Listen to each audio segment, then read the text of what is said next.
Friends, we have got a convoy of Arctic air masses lining up, poised to sweep across the eastern two-thirds of the country. I want to be a straight shooter with you right now. This is not some quick cold front that hits and quits. We are witnessing a complete flip in the atmospheric script.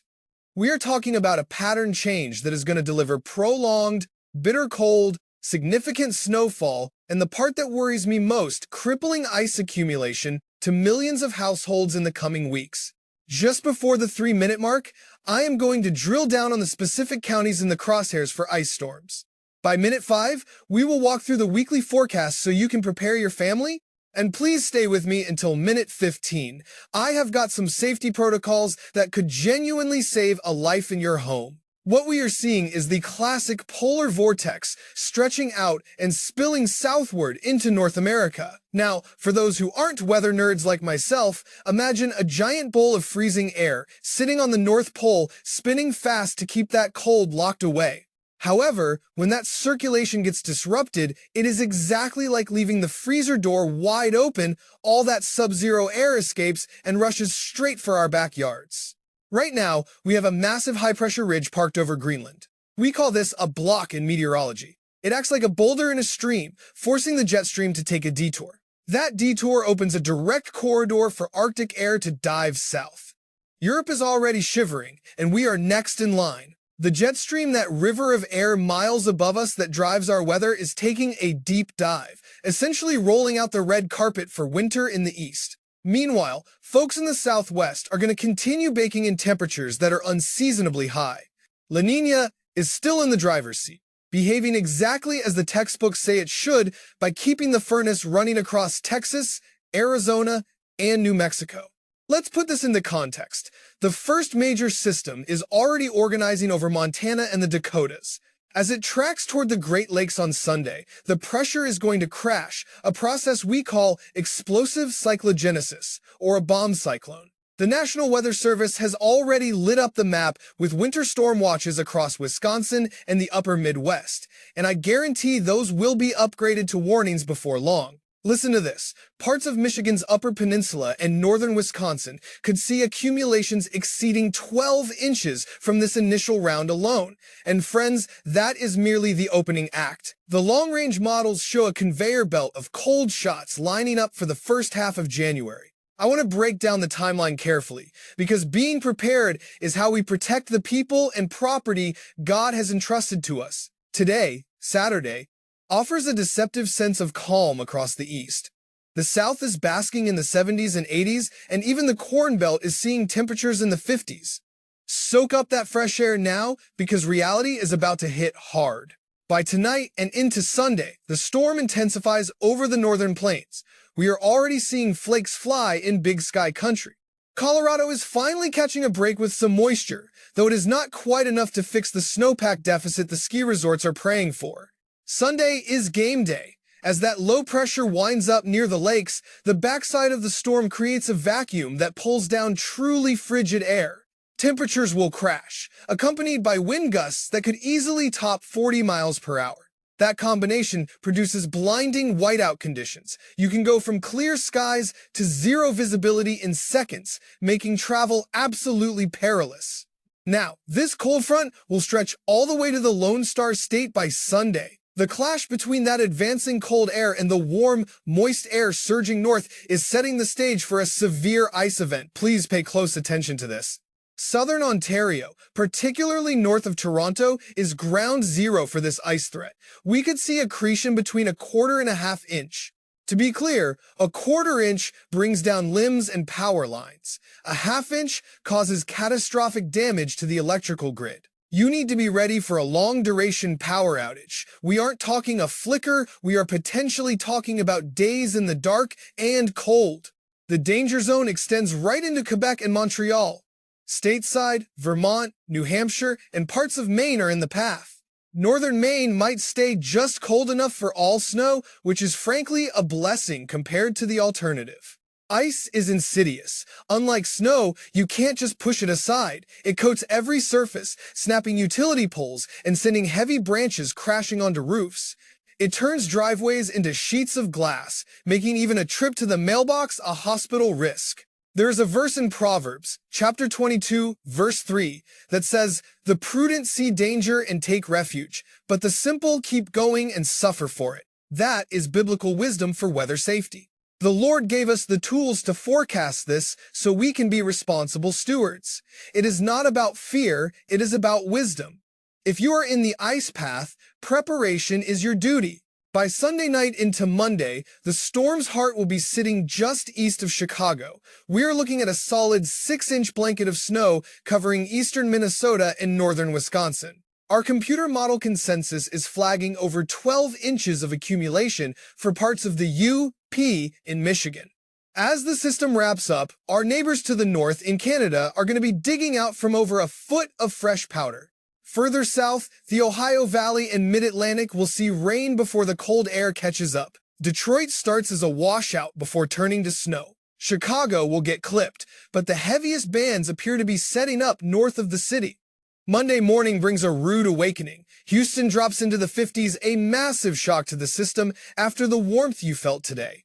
Up north, wind chills will dip below zero as that Arctic front races through. By the time you brew your morning coffee on Monday, the mercury will plunge into the 20s across Mississippi and Alabama. You will be trading Saturday's t-shirts for heavy winter coats in a hurry. The chill digs in deeper on Tuesday. Northern Mississippi and Alabama will struggle to even reach the freezing mark. Even Florida won't be immune to this reach. Orlando will barely crack the 50s, and by Wednesday morning, if the winds calm down, we are looking at a frost or freeze that could threaten the citrus crops. Once the system exits, the lake effect engine roars to life. Cold air rushing over the relatively warm Great Lakes creates instability, pumping out intense snow bands on the downwind shores. It is finally good news for the ski industry. Resorts in the Northeast and the lakes are about to get that natural snow production they have been waiting on all season. Looking toward the new year, the atmospheric pattern remains incredibly active. New Year's Eve might usher in another disturbance, delivering snow from the Ohio Valley into the Northeast. The cold air is establishing residency. This is not a hit-and-run event. Once a pattern locks in like this, it tends to stick around. Peering into the crystal ball for the first week of January, the data suggests an even more aggressive Arctic intrusion diving deep into the southeast. We are looking at temperature anomalies that are significantly below average. I won't hype a specific storm that far out, that would be irresponsible. But I will tell you, the ingredients are there for a major East Coast event. When you have entrenched cold meeting Gulf moisture, that is the formula for a blockbuster storm that shuts down the I-95 corridor. The European model hinted at a coastal storm in that time frame last night. I take individual model runs with a grain of salt, but I respect the overall signal. And right now, the signal says we need to be prepared for harsh winter weather. All right, friends, let's break this map down region by region so you know exactly what is coming down the pike for your family. Starting out west, California finally gets a reprieve. That atmospheric river train is taking a break, and the flood advisories will be allowed to expire. Monday and Tuesday look dry, which is a much-needed blessing. But don't let your guard down. By January 2nd, another system approaches the Pacific Northwest. While Washington and Oregon stay relatively quiet this week, the moisture looks to return to California by the following Sunday. Over in the Rockies and the Mountain West, the good Lord is giving us a breather. It is looking peaceful, with just a few stray snowflakes, maybe a light dusting on the peaks of the Wasatch or the high country in Colorado and Wyoming. The valleys are going to stay dry. This isn't the headline event, friends. Looking north to our neighbors across the border, the heavy artillery is staying well up in latitude. Unless you are situated way up in the coastal ranges of British Columbia, you are just going to see a beautiful view rather than a shovel-ready event. Now, for folks in the heartland, do not get too comfortable with this sunshine. It is a classic false spring. Enjoy the warmth while you can, because a powerful cold front is charging through on Sunday. By Monday, states like the Dakotas down to Oklahoma will see that mercury plunge 20 to 30 degrees. We might catch a little upslope flow, bringing some light powder to the Front Range and dipping into the Texas Panhandle, but honestly, it is nothing to write home about in terms of accumulation. However, the Great Lakes and the Midwest are dead center in the path of this system. Wisconsin, You need to prepare for a genuine winter wallop starting Sunday night. We are looking at 6 to 12 inches of heavy snow. And to the Yoopers in the Upper Peninsula, I know it has been a long season, but another foot is on the docket. Minnesota, you are in the thick of it too. The eastern counties could easily catch 6 inches or more, and once the clouds clear, the temperature is going to bottom out. We are talking about dangerous sub-zero readings, trailing behind that low pressure. Illinois and Indiana, you are sitting right on the battle line between the rain and the frozen stuff. Chicago and Indy might miss the heavy snow, but the biting wind will cut right through your coat. Lower Michigan, especially from Detroit to Grand Rapids, please be careful. That mix of sleet and ice is treacherous. Over in the Ohio Valley and Mid-Atlantic, it starts as rain, but do not let your guard down. We could see severe squalls with wind gusts hitting 40 miles per hour before the freeze hits. Once that front passes, the temperatures are going to crash hard. Folks in Pittsburgh, Columbus, and Cincinnati are going to experience distinct seasons in a single day. You will be enjoying the 60s on Sunday, only to wake up to the freezing 20s and 30s come Monday morning. Up in the Northeast, my biggest worry is the ice accumulation. Vermont, New Hampshire, and upstate New York, this is the kind of setup that snaps heavy tree branches and brings down power grids. A quarter inch of glaze is a serious hazard. And for the snow belts, the lake effect engine is warming up. Buffalo and Erie, I know you are seasoned veterans at this, but with the Arctic air locking in place, this snow machine is going to run for days. Keep your back straight when you are shoveling. The Southeast is riding a meteorological roller coaster. You are basking in near-record warmth today in the Carolinas and Georgia, but pay close attention. By Tuesday, you will be shivering with readings 15 to 20 degrees below average. That 40-degree swing is going to feel jarring. Even down in North Florida, you are going to feel the chill. Orlando, you better cover those delicate plants and crops because you could be flirting with freezing temperatures by Wednesday morning. Now, let's pause the maps and talk about what really matters, keeping you and your loved ones safe. Forecasting is science, but preparation is a duty. Let me share some brass tacks wisdom on how to weather this storm. Winter driving is where tragedy strikes most often. It is simple physics, friends. Slow down. If the speed limit signs say 65, you should be cruising at 30 or 40. Arriving late is a whole lot better than not arriving at all. You have to respect the road conditions. On black ice, your car takes 9 times longer to stop than on dry pavement. Imagine the length of 3 football fields. That is the buffer you need.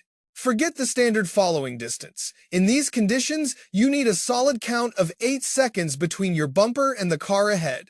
Pick a telephone pole and count it out slow. If you pass it too soon, back off. Drive as if you have a crock pot of hot soup on the dashboard and you don't want to spill a drop. Gentle on the gas, gentle on the brakes. Jerky movements will send you spinning into a ditch. If you hit a slick patch, fight the urge to slam the brake pedal. That just locks your wheels and you lose control. If you have ABS, hold it firm. If not, pump it gently. Steer into the slide, look exactly where you want to go, not at the hazard. The smartest decision is often to just stay put. Make some cocoa, read a book with the family, and stay off the roads. It takes nerves of steel to navigate this, so why risk it if you don't have to? If you are out there and visibility drops to 0, listen to that small voice inside you. Pull off at the nearest safe exit and wait it out. No job or appointment is worth dying for. Don't become a statistic. If travel is essential, keep a survival kit in the trunk. I am talking about heavy wool blankets to keep you alive if you are stranded overnight. And never let your gas tank dip below half. That fuel keeps you warm and adds weight for traction. Pack the essentials: a flashlight with fresh batteries, jumper cables, and a sturdy shovel. Throw in a bag of kitty litter or sand for grip on the ice. Keep high-energy snacks and extra warm clothes handy even if you think you won't need them. If you get stuck, your vehicle is your lifeboat. Stay inside. Run the engine for 10 minutes each hour to generate heat, but you must clear snow from the tailpipe first to prevent carbon monoxide poisoning. It is a silent killer. Make yourself visible to the state troopers. Tie a red bandana or a bright piece of fabric to your antenna so rescue crews can spot you against the white drift. Protect your home, too. Freezing pipes cause catastrophic water damage. Open up the cabinet doors under the sinks to let warm air reach the plumbing and leave a faucet dripping to keep the water moving. Make sure every adult in the house knows where the main water valve is located. If a pipe goes, you need to kill the water immediately. And please, disconnect those garden hoses and insulate the pipes in the garage. If the grid fails, you need a safe way to stay warm. A fireplace is a blessing, but ensure the flue is clean. Never bring a charcoal grill or run a gas oven indoors. The fumes are lethal. Treat space heaters with extreme caution. Give them a 3-foot clearance from anything flammable and turn them off before you close your eyes at night. Ensure they have that safety tip-over switch. Beat the rush to the grocery store. Secure enough food and water for 72 hours. Stock up on non-perishables like peanut butter and crackers. Do not forget essential medications or baby supplies. Remember, God's creatures get enough food for the pets. Keep some physical cash in your wallet because when the power dies, credit card terminals are just useless plastic. Test your smoke and carbon monoxide detectors right now. With alternate heating sources running, the fire risk skyrockets. It is a small step for your family's peace of mind. If you are in the ice zone, prepare for the lights to go out. The weight of that ice destroys infrastructure. Be patient with the line crews. They cannot go up in the buckets until the winds calm down. You could be in the dark for 3 to 5 days. For those of us living out on the county roads, we might be the last to get reconnected. It could be a week, so plan your resources accordingly. Top off all your electronics and battery banks today. If someone in your home needs power for medical devices, alert the utility company now. And please, be a good neighbor and check on the elderly. Have a clear plan discussed with your family on which room you will gather in to conserve heat if the furnace quits working. We need to respect the cold. With wind chills dropping past -18 in the upper Midwest, frostbite can damage skin in under 30 minutes. It is nothing to mess around with. Keep an eye on fingers, toes, and ears. If the skin turns pale or waxy, get inside instantly. Use lukewarm water to warm up, never hot water, and seek medical help if sensation does not return. Hypothermia is the real danger. Watch for confusion, slurred speech, or clumsiness in adults. In little ones, bright red, cold skin, and low energy are major red flags. Stay safe, everyone. Folks, this is a straight-up medical emergency. You need to get them out of the elements, peel off those wet layers immediately, and focus on warming the core chest, head, and neck. Use dry blankets or even skin-to-skin contact if that is what it takes. Ditch the single heavy parka. The real secret to staying warm is layering. Start with a moisture-wicking base, add a fleece middle to hold the heat, and top it with a shell to cut the wind. And for heaven's sake, put on a hat. You lose a massive amount of heat right through the roof of your head. I am a huge advocate for mittens over gloves because keeping your fingers together conserves warmth. Pair those with thick wool socks and boots that are truly waterproof, and you will be in good shape. Limit your exposure time as much as possible, and please, ignore that old wives' tale about alcohol warming you up. It doesn't. Booze actually dilates your blood vessels and accelerates heat loss, so save the hot toddy for when you are safely indoors. To my seniors and folks with heart concerns, please respect the snow shovel. It is a known trigger for cardiac events.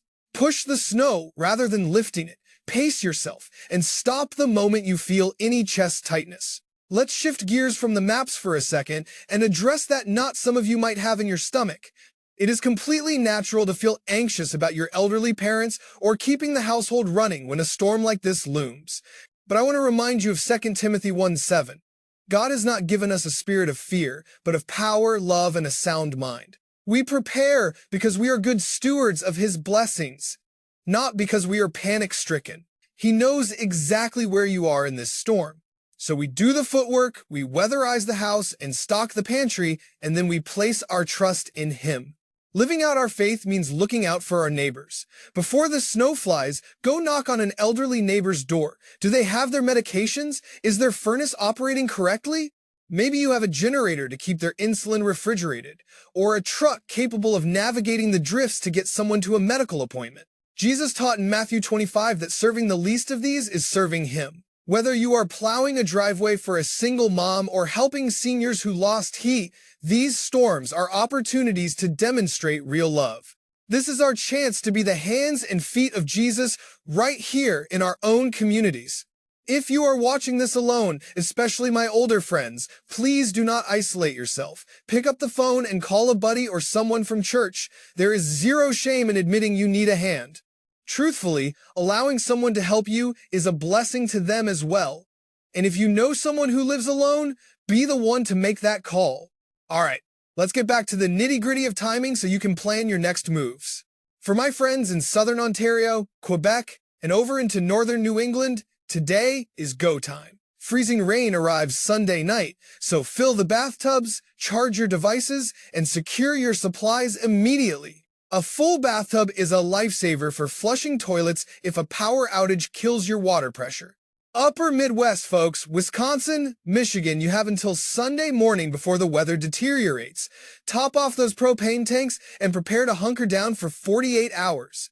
And fire up the snowblower today. You do not want to discover a dead engine when there is a foot of snow on the driveway. I know my Great Lakes veterans are tough, but do not get complacent. This is not a standard dusting. With Arctic air in the mix, we could see days of intense lake-effect snow, so do not bank on a quick grocery run. Down south, you are in for a roller coaster ride from 70 degrees plunging into the 20s. Wrap those pipes and bring the potted plants inside, because this freeze is coming in like a freight train. Looking ahead to the first week of January, that cold air is parking itself over the north. The upper Midwest will struggle to get out of the teens, and the Ohio Valley is facing a deep freeze. The Southeast might catch a brief break midweek thanks to some sunshine, but don't get comfortable, another cold blast is right on its heels. What I am really watching is the potential for a major nor'easter down the road. When you lock cold air over the east and inject Gulf moisture, you have the recipe for a massive snow dump from the Carolinas up to Maine. I cannot pin down a specific storm yet, but the atmospheric ingredients are definitely on the table for something significant. It all boils down to the jet stream. A high-pressure ridge out west is keeping them dry but digging a deep trough here in the east. That acts like a superhighway for storms and cold air to barrel into our region. Unfortunately, it looks like this pattern is going to stick around through the middle of January. Computer models are sniffing out a system around the 6th, but take that with a grain of salt this far out. However, the overall pattern is screaming winter storm potential. I will keep monitoring the charts and update you the moment the data firms up. For the weather nerds out there, let's talk about the Polar Vortex. Think of it as a giant bowl of freezing air sitting on the North Pole, contained by a strong jet stream. When the jet stream gets wavy or amplified, that bowl tips over. The vortex stretches like taffy and spills that Arctic chill right into our neighborhoods. What causes this? Usually, a block of high pressure, like we are seeing over Greenland, forces the jet stream to detour, effectively opening the freezer door for us. One arm of the jet stream dives south through the east, dragging that dense, cold air with it. Meanwhile, the other branch shoots north, which explains the temperature spikes in other regions while we freeze. We also have to factor in La Niña. When La Niña is in charge, it supercharges the jet stream, creating a highway for storms across the north while leaving the south warm and dry, which aligns with current data. Typically, this setup keeps the deep freeze locked north, but weather is messy, cold fronts can and will punch through to the Gulf Coast occasionally. Before I sign off, I want to recap the main points, because getting this right is vital for your family's safety. First, we are tracking a major winter system for the upper Midwest and Great Lakes, hitting Sunday into Monday. We are talking 6 to 12 inches for Wisconsin, Minnesota, and the UP, with over a foot possible in some spots. Combine that with high winds, and you get blinding whiteout conditions, making travel treacherous. Second, there is a serious ice threat for southern Ontario, Quebec, Vermont, and New Hampshire. A quarter-inch of ice means snapped trees and downed power line. Prepare for outages and impossible driving conditions. Third, once the storm clears, temperatures crash. Expect readings 20 to 30 degrees below average in the east. That means dangerous wind chills north and freezing temps reaching the Florida panhandle. Fourth, this is a full-blown pattern shift, not a one-off event. The cold looks to dominate the first 2 weeks of January, opening the door for more Arctic blasts. Number 5, do not wait. Start prepping today. Stock the pantry, plan for power outages, and check on your elderly neighbors. If you must be on the roads, keep an emergency kit in the vehicle. If you are in the bullseye, here is your checklist. Get groceries and prescriptions today. Charge all devices. Winterize your home. Ensure your furnace and backup heat source are ready. And number 5 on this list, honestly, just clear your calendar for Sunday and Monday and stay off the roads. I want to leave you with some encouragement. The weather looks rough and the dangers are real, but we are not helpless. We have the warning, the wisdom to prepare, and the tools to stay informed. Beyond the charts and data, friends, we possess the incredible strength of our neighborhoods and the solid rock of our beliefs to keep us grounded. I am reminded of the powerful words in Psalm 46, verse 1, declaring the Almighty as our shelter and power, always ready to assist in times of distress. Let us stand firm on that assurance. We will make our preparations with common sense, look after the folks next door with a servant's heart, and trust that we will come through this system united. I intend to stay right here at the weather desk, analyzing the latest model runs and bringing you fresh details as the atmospheric picture clears up. These conditions are fluid, so I encourage you to check back often. And listen, if the National Weather Service puts out a warning for your area, please take it seriously. Those experts do not sound the siren without good cause. For the most precise look at hazards affecting your specific street, I highly recommend heading over to weather.gov and entering your local zip code. Keep a close watch on your family and prioritize your safety above all else. It is my prayer that the Lord surrounds your home with His protection throughout this winter event. May He grant you a peace that passes understanding even as the storm rages outside, and may you find an opportunity to be a light to someone else who is having a hard time. Bundle up, stay out of harm's way, and never forget, while the frost is here for now, the renewal of spring is just around the corner. We will navigate this together with prudence and prayer. I appreciate you spending part of your day with me. Please pass this forecast along to anyone who needs to prepare. Until we meet again, be blessed.